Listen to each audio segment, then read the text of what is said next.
सन 2015 की बात है। अप्सरा ब्यूटी पार्लर 6 महीने पहले ही खुला था, लेकिन इसकी गिनती दिल्ली के सबसे मशहूर मेकओवर पार्लर में होनी शुरू हो गई थी। पार्लर की मालकिन श्वेता तिवारी को लोग मेकओवर का भगवान मानने लगे थे। धीरे से पार्लर का दरवाजा खुला।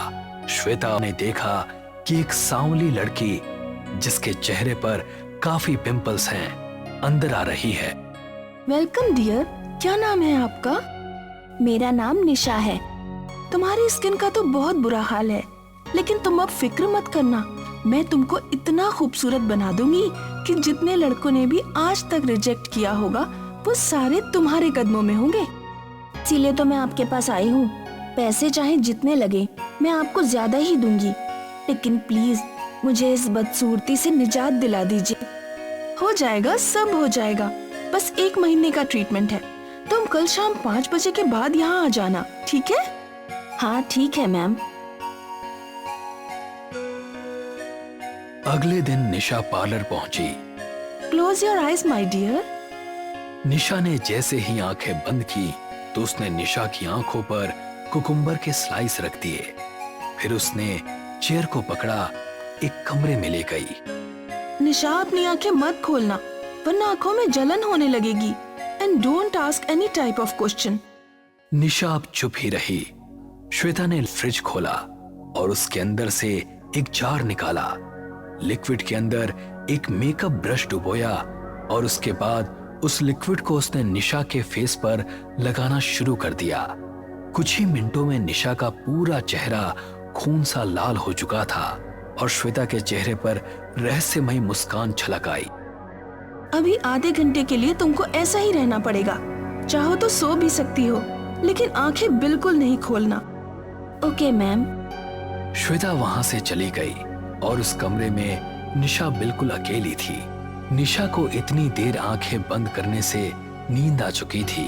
उसने देखा कि वो एक अंधेरी जगह पर खड़ी है, जहां दूर दूर तक कोई नजर नहीं आ रहा है। तभी उसको 2 आंखें लाल लाल चमकती हुई नजर आई। कौन है वहाँ? ये सुनते ही एक बेहद भयानक लड़की उसके चेहरे के बिल्कुल करीब आ गई। निशा चीखती हुई अचानक से जाग उठी और श्वेता अंदर आ गई। क्या हुआ डियर, आप ऐसे क्यों चिल्लाई? निशा कुछ बोल नहीं रही थी। अभी ये समझने की कोशिश कर रही थी कि वो इस अजीब कमरे में कैसे आ गई। चलो, आधा घंटा हो चुका है, आओ तुम्हारा फेस वॉश करवा दूं। रीना ने निशा का फेस वॉश किया और उसने अपना चेहरा मिरर में देखा तो उसको काफी फर्क नजर आया। उसके चेहरे पर मुस्कुराहट आ गई। तुम्हारी मुस्कान बता रही है कि तुम रिजल्ट से खुश हो। हाँ मैम। ये तो पहला दिन है, अभी तुम्हें 29 डेज और आना है। बिल्कुल गैप नहीं करना। Thank you ma'am, bye. Nisha वहां से चली गई। उस दिन के बाद कई दिन गुजरे और धीरे धीरे 1 महीना निकल गया। आखिरी दिन भी श्वेता ने निशा के साथ वैसा ही किया। जब श्वेता उसको आईने के सामने ले गई तो अपना गोरा रंग और चमकता साफ सुथरा चेहरा देखकर निशा हैरान रह गई। उसकी खुशी का ठिकाना नहीं था। वाकई में मुझे तो आइडिया भी नहीं था कि मैं इतनी खूबसूरत हो सकती हूँ। तुम्हें देखकर मुझे बहुत अच्छा लग रहा है निशा। अब एक बात सुनो, मैं ये ब्रेसलेट तुमको दे रही हूँ, इसको मेरा आशीर्वाद समझना। Sure ma'am, thank you. जब वो घर पहुंची तो उसके मम्मी पापा भी उसे देखकर बहुत खुश हुए। फिर क्या था, इश्मित नाम का एक लड़का उसे देखने घर आया और देखते ही उसका दीवाना हो गया। उसके बाद निशा की शादी हुई और वो अपने ससुराल आ गई। निशा, मेरा इस दुनिया में मेरी बहन मोहिनी के अलावा और कोई नहीं है। तुम उसे अपनी बेस्ट फ्रेंड समझना। हाँ इश्मित, अब यही मेरा परिवार है। तभी उसकी नजर आईने पर पड़ी तो उसे वही लड़की उसके पीछे खड़ी नजर आई जिसे उसने सपने में देखा था। क्या हुआ बेबी? कुछ नहीं। निशा को अब हर जगह वो लड़की नजर आ रही थी। उसे हमेशा ऐसा लगता था कि हर वक्त कोई ना कोई उसके साथ है, उसे समझ नहीं आ रहा था कि उसके साथ ये क्या हो रहा है। वो किसी भी तरह से इन सब से अपना ध्यान हटाना चाहती थी। भाभी, मैं सोच रही हूँ आज भैया और मेरा फेवरेट चिकन काली मिर्च बनाऊं। आप मेरी थोड़ी हेल्प कर दीजिए, आपका टाइम भी पास हो जाएगा। निशा उसके साथ किचन में गई। मोहिनी ने उसको प्याज काटने का काम दिया और खुद गैस कढ़ाई पर रख दी। निशा धीरे धीरे प्याज काट रही थी। तभी वो लड़की ठीक उसके सामने आकर खड़ी हो गई और अचानक वो निशा के शरीर में समा गई। भाभी, आर यू ओके? तभी निशा ने झटके से उसकी तरफ देखा। उसके चेहरे पर अजीब तरह का गुस्सा था और उसकी आंखें लाल लाल चमक रही थी। निशा उसके करीब पहुंची और उस पर छुरी से हमला करने लगी।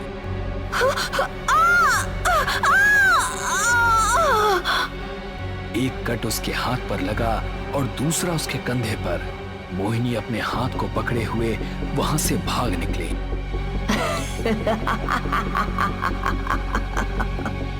निशा छुरी पर लगे उसके खून को चाटने लगी। मोहिनी सीधा घर के बाहर आकर रुकी। उसकी कलाई और कंधे से खून निकल रहा था। उसने तभी इश्मित को कॉल लगाया। भैया, भैया, आप कहाँ हो? क्या हुआ छोटी, तुम इतनी डरी हुई क्यों हो? भैया, भाभी को पता नहीं क्या हो गया है। उन्होंने छुरी से मुझ पर हमला भी किया। क्या? आप जल्दी से आ जाइए। इश्मित उसी टाइम ऑफिस से निकल गया। वो घर पहुंचा तो देखा कि मोहिनी बाहर खड़ी थी। उसने मोहिनी को पीछे रहने के लिए कहा और घर के अंदर चला गया। निशा अब किचन से निकल चुकी थी।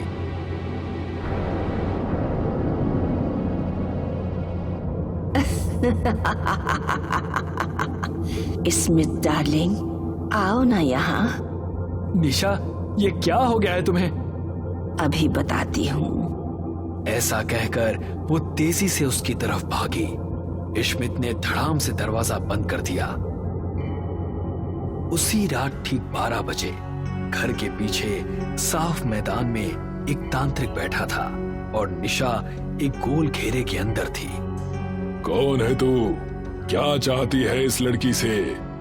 नहीं बताऊंगी। नहीं बताएगी? उसने एक भस्म निशा पर फूंकी। बता कौन है तू और क्यों इस लड़की के पीछे पड़ी है? मेरा नाम मेघना है। मैं मेरे गांव की सबसे खूबसूरत लड़की थी। अभी मेरी उम्र सिर्फ 17 साल की थी, लेकिन मेरा शराबी बाप मुझे बोझ समझता था। मुझे बहुत मारता था और मेरी माँ को भी मेरी तरफ से बोलने नहीं देता था। एक दिन श्वेता मेरे घर आई। इतनी खूबसूरत बच्ची है आपकी और आप इस गांव में इसका फ्यूचर खराब कर रहे हैं। तो क्या करूं? इसे विदेश भेज दूं क्या? मैं इस लड़की को अडॉप्ट करना चाहती हूँ। अपने पार्लर में इसको रखूंगी और काम सिखाऊंगी। इसकी स्टडी करवाऊंगी। मेरे बाप ने मुझे श्वेता को सौंप दिया। श्वेता मुझे शहर लाई और अपने पार्लर में रखा। जब मैं सो जाती थी तो वो मेरे सिरहाने बैठकर जादू टोना किया करती थी। उसने अचानक मुझ पर हमला कर दिया और मेरा खून निकालकर उसको एक बड़े बर्तन में कर दिया। मेरी जान जा चुकी थी। वो हर बदसूरत लड़की के चेहरे पर मंत्रों का जाप करते हुए मेरे खून का लेप लगाती। उसने मेरे खून में ऐसी भस्म मिला रखी है जिससे कि वो कभी नहीं जमता। मुझे इतना ही समझ आया कि वो मेरी खूबसूरती काले जादू के जरिए बांट रही है। जिस भी लड़की ने मेरा खून इस्तेमाल किया है, मैं उसके साथ कुछ भी कर सकती हूँ। इसीलिए वो हर लड़की की कलाई पर रुद्राक्ष पहना देती है, जिससे मैं उसके करीब नहीं आ पाती। तेरे साथ बहुत गलत हुआ। मैं तुझे मुक्ति दिलाऊंगा। बता, तेरी लाश कहाँ है? नहीं बताऊंगी। इस लड़की को मरना पड़ेगा। ये सुनकर तांत्रिक ने निशा के सर पर हाथ रखा और कुछ मंत्र पढ़ने लगा। फिर उसने इश्मित से कहा, इसकी लाश पार्लर के पीछे एक पौधे के नीचे दफन है, उसे निकाल कर जला दो, इसे मुक्ति मिल जाएगी। नहीं नहीं, तू ऐसा कुछ नहीं करेगा इश्मित। यह सुनकर इश्मित तुरंत वहां से भाग निकला। वो जल्द ही पार्लर पहुंच गया। उसने वहां तुलसी का पौधा देखा। उसने उस पौधे को निकालकर दूसरी जगह रख दिया और फिर उस जमीन की फावड़े से खुदाई करने लगा। इस तरह निशा घेरे से बाहर निकलने की कोशिश कर रही थी, लेकिन नहीं निकल पा रही थी। तांत्रिक, तू मुझे कभी खत्म नहीं कर पाएगा। ऐसा कहकर मेघना की आत्मा ने निशा का शरीर छोड़ दिया और उड़ती हुई वहां से गायब हो गई। तभी निशा को भी होश आ गया। आप कौन है बाबा, और मैं यहाँ क्या कर रही हूँ? अब तांत्रिक ने निशा को सब कुछ बता डाला और कहा, वो इश्मित को रोकने के लिए कुछ भी कर सकती है, उसकी जान को खतरा है। नहीं, मैं इश्मित को कुछ नहीं होने दूंगी। कौन है? उसने देखा कि मेघना की आत्मा भयानक अवतार में उसके सामने खड़ी है। उसने इश्मित को जमीन पर गिरा दिया और उसके सीने पर चढ़ गई। अगले ही पल निशा भी वहां पहुंच गई। उसने देखा कि मेघना की आत्मा इश्मित के सीने पर बैठी उसको चोट पहुंचा रही है। इश्मित, निशा, भाग जाओ यहाँ से। तभी मेघना ने निशा की तरफ देखा और निशा सहम सी गई, लेकिन उसने अपने डर पर काबू करते हुए लाश की तरफ कदम बढ़ाए और उस पर घासलेट छिड़का। नहीं। मेघना की आत्मा इश्मित के ऊपर से उठी और निशा की तरफ भागी। निशा ने माचिस उठाई और तिली जलाने लगी। मेघना की आत्मा हवा में उड़ती हुई तेजी से उसके पास आ रही थी। वो अभी कुछ ही कदम की दूरी पर थी कि तिली जल गई और निशा ने झट से वो तिली लाश के ऊपर फेंक दी।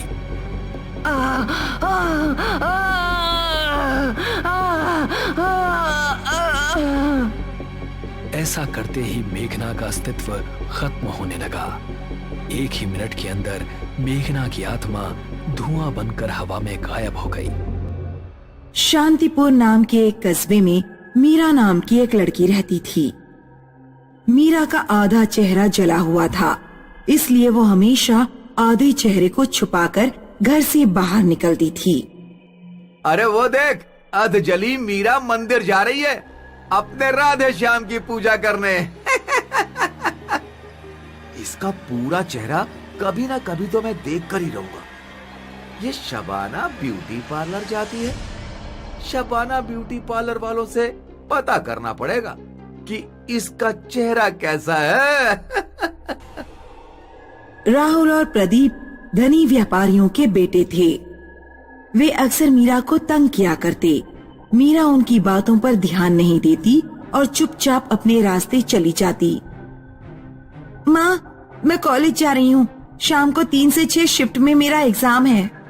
बेटा छतरी लेके जा, बहुत बादल है। छतरी का काम नहीं है माँ, छतरी कहाँ लिए घूमूंगी। मीरा उस शाम जब एग्जाम देने के बाद कॉलेज से बाहर निकली तो जोरदार बारिश होने लगी। उसे कुछ घंटे एक दुकान में रुकना पड़ा। रात में जब बारिश रुकी तो मीरा अपने घर की तरफ बढ़ी।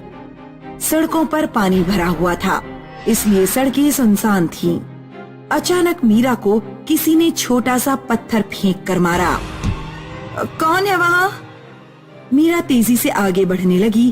तभी अचानक राहुल और प्रदीप उसके सामने आ गए। आज हम तेरा पूरा चेहरा देखेंगे। उधर मीरा की माँ मीरा का इंतजार कर रही थी। मीरा कई घंटे बाद घर लौटी।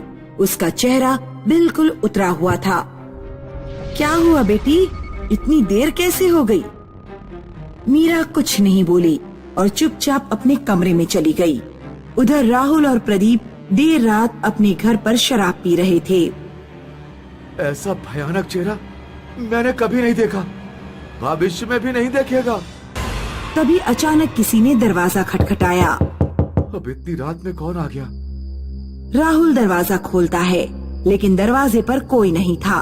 वो दरवाजा बंद करके दोबारा सोफे पर बैठ जाता है। लगता है कोई बच्चा होगा। तभी कोई फिर दरवाजा खटखटाता है। इस बार मैं जाता हूँ। प्रदीप दरवाजा खोलने गया। दरवाजे पर मुंह ढाके और हाथ में मशाल लिए एक भयानक चुड़ैल खड़ी थी। चुड़ैल ने अपने भयानक पंजों से प्रदीप का गला पकड़ लिया और मशाल से उसका मुंह जलाने लगी। राहुल दरवाजे पर पहुंचा तो उसने देखा कि प्रदीप का चेहरा जल रहा है और आसपास कोई नहीं है।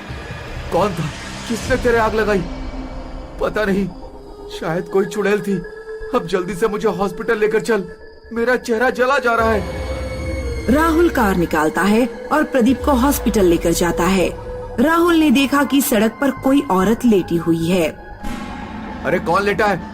उठ जाओ, मुझे अपने दोस्त को हॉस्पिटल लेकर जाना है, देर हो रही है।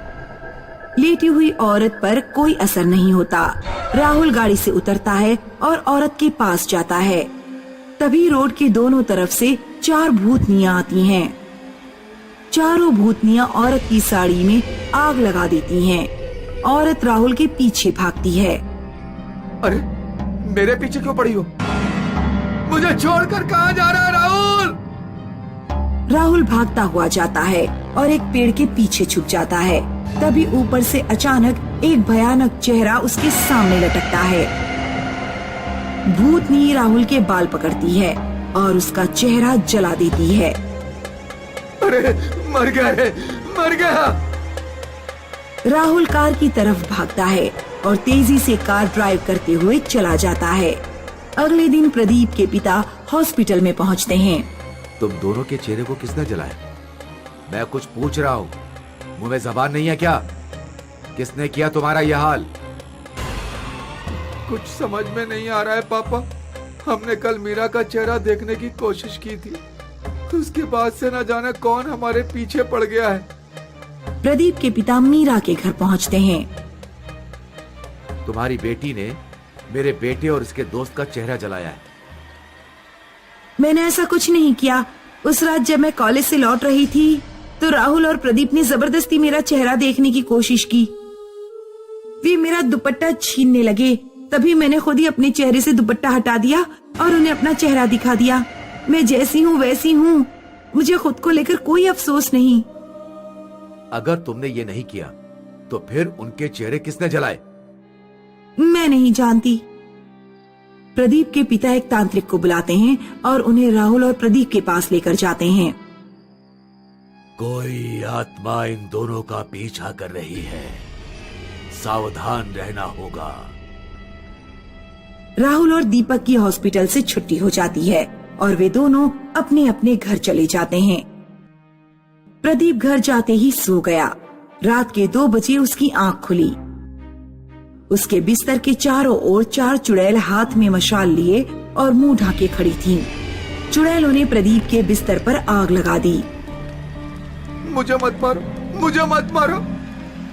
प्रदीप बिस्तर से कूदा और खिड़की से कूदकर सीधे राहुल के घर की ओर भागा। राहुल उसे सड़क पर ही मिल गया। क्या तुम्हारे बिस्तर पर भी किसी ने आग लगा दी? हाँ। दोनों भागते हुए शबाना ब्यूटी पार्लर पहुंच गए। ब्यूटी पार्लर अभी भी खुला हुआ था। क्या कोई है? हमारी मदद करो। हेलो, क्या कोई है? यहाँ पर कोई है?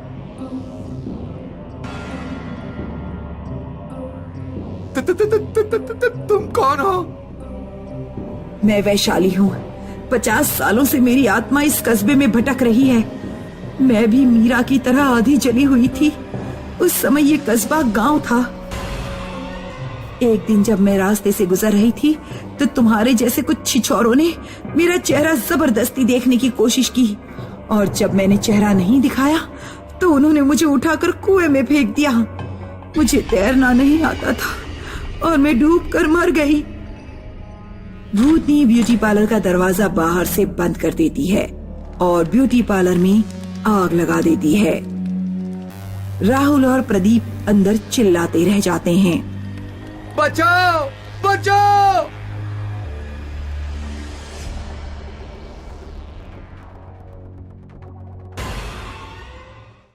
एक बार की बात है, एक गांव में बंटी नाम का किसान अपनी पत्नी पुष्पा के साथ रहता था। आ गए खेत से? आज तो आपके कपड़े बहुत गंदे लग रहे हैं। हाँ, आज खेत में बहुत काम था। अब जल्दी से खाना लगा दो, बहुत तेज नींद आ रही है। रात में जब बंटी और पुष्पा सो रहे थे तो अचानक उन्हें किसी के दरवाजा खटखटाने की आवाज सुनाई दी। बाहर कोई गाना गा रहा था। अभी जिंदा हूँ तो जी लेने दो, भरी बारिश में पी लेने दो, शराब दो, दरवाजा खोलो, शराब दो। पुष्पा, आज क्या तुमने दरवाजा खुला छोड़ दिया? लगता है गांव में फिर वही देवदास चुड़ैल आई है। जल्दी जाओ, दरवाजा बंद करके आओ। पुष्पा उठकर दरवाजा चेक करने जाती है, लेकिन दरवाजा पहले ही बंद था। पुष्पा दरवाजे पर कान लगाकर सुनती है। पड़ोसी के घर से चुड़ैल की भयानक आवाज आ रही थी। लगता है पड़ोसी ने अपना दरवाजा खुला छोड़ दिया था। चुड़ैल उन्हीं के घर में घुस गई है। मुझे तो समझ नहीं आता कि हम चुड़ैल की समस्या से कब मुक्त हो पाएंगे। सरपंच जी कुछ करते ही नहीं। तभी अचानक चुड़ैल बंटी के घर का ही दरवाजा खटखटाने लगती है। दरवाजा खोल, शराब दे। देख, तेरे पड़ोसी ने शराब नहीं दी और मेरे कहने पर नाच करके नहीं दिखाया। मैंने उसकी गर्दन काट दी। अब जल्दी आ और शराब दे। पुष्पा, अब क्या होगा? ये चुड़ैल तो हमारे घर आ गई। आप डरिए मत, मैंने एक शराब की बोतल इमरजेंसी के लिए खरीद कर रखी थी। पुष्पा दरवाजे के नीचे से शराब की बोतल खिसका देती है। तब चुड़ैल बोतल लेकर चली जाती है। सुबह बंटी के पड़ोस के घर में मातम छाया हुआ था। चुड़ैल ने मेरे बेटे और बहू को मार डाला। अब कौन मुझे न्याय दिलाएगा? वो नाश पिटी चुड़ैल मेरे बेटे बहू को खा गई। बंटी और गांव के कुछ आदमी सरपंच के पास जाते हैं। सरपंच जी, आप कुछ करते क्यों नहीं? ऐसे कब तक हम उस देवदास चुड़ैल का अत्याचार सहते रहेंगे? गांव के लोगों को अपने अपने घर शराब की बोतलें रखनी पड़ती हैं। हमारे घर में खाने के लिए नहीं है, हम शराब की बोतल कैसे खरीदें? चिंता मत करो, आज रात उस चुड़ैल को हम मार डालेंगे। सब लोग रात में 12 बजे अपनी अपनी मशालें जलाकर चौपाल पर इकट्ठा हो जाना। उस रात गांव के लोग सोए नहीं और आधी रात को मसाले लेकर चौपाल पर आ गए। जय हनुमान ज्ञान गुण सागर, जय हनुमान ज्ञान गुण सागर, मेरी रक्षा करना। अभी तो भूतनी आई भी नहीं, अभी से तुम्हारी पतलून गीली होती जा रही है। गांव के लोग डरते डरते आकृति की तरफ बढ़ते हैं। अरे, ये तो चुड़ैल नहीं, ये तो गांव का शराबी भोला है। तभी कहीं दूर से किसी औरत के चीखने की आवाज आती है। बचाओ, बचाओ! गांव वाले जहां से आवाज आ रही थी उस दिशा में दौड़ते हैं। चुड़ैल ने 2 औरतों की गर्दन पकड़ रखी थी। नाच कर दिखाओ। हमें नाचना नहीं आता, हमें छोड़ दो, हमें छोड़ दो। नाच कर दिखाओ वरना गला घोट दूंगी। हमें क्या करना चाहिए? क्या पूरे घर को आग लगा दें? नहीं, घर के अंदर 2 औरतें भी हैं। अगर हमने पूरे घर को आग लगाई तो वो दोनों भी मारी जाएंगी। ऐसा करते हैं, पहले हम उस चुड़ैल को डराते हैं। सुनो चुड़ैल, यहाँ से चली जाओ वरना हम घर में आग लगा देंगे और तुम जलकर राख हो जाओगी। लगा दो आग। मेरी जिंदगी में तो 40 साल पहले ही आग लग चुकी है। ऐसा कहकर चुड़ैल उन औरतों को छोड़कर गायब हो जाती है। काका, 40 साल पहले इस गांव में जो घटनाएं हुई हैं, हमें उनके बारे में पता करना चाहिए। शायद उस चुड़ैल के बारे में कुछ पता लग जाए। हमारे गांव में कोई इतना बुजुर्ग आदमी नहीं है जो 40 साल पहले हुई घटनाओं की जानकारी दे सके। काका, पड़ोस के गांव में एक 100 साल से ऊपर का आदमी रहता है, शायद वो कुछ जानता हो। बंटी और सरपंच उस बुजुर्ग आदमी से मिलने जाते हैं। वो बुजुर्ग आदमी को देवदास चुड़ैल के बारे में सारी बात बताते हैं। देवदास चुड़ैल, हाँ मुझे याद आया। 40 साल पहले की बात है। गांव में श्यामदास नाम का एक बहुत अमीर जमींदार रहता था। उसकी बेटी एक नीची जाति के लड़के से प्यार करती थी। जब जमींदार को ये बात पता लगी तो उस जमींदार ने लड़के को मरवा दिया, क्योंकि अगर जमींदार की लड़की नीची जाति के लड़के से शादी कर लेती तो जमींदार की नाक कट जाती। लड़के के मरने के बाद वो लड़की शराबी बन गई, गली गली भटकने लगी और फिर कहीं गायब हो गई। किसी को नहीं पता वो कहाँ गई। जमींदार भी गांव छोड़कर चला गया।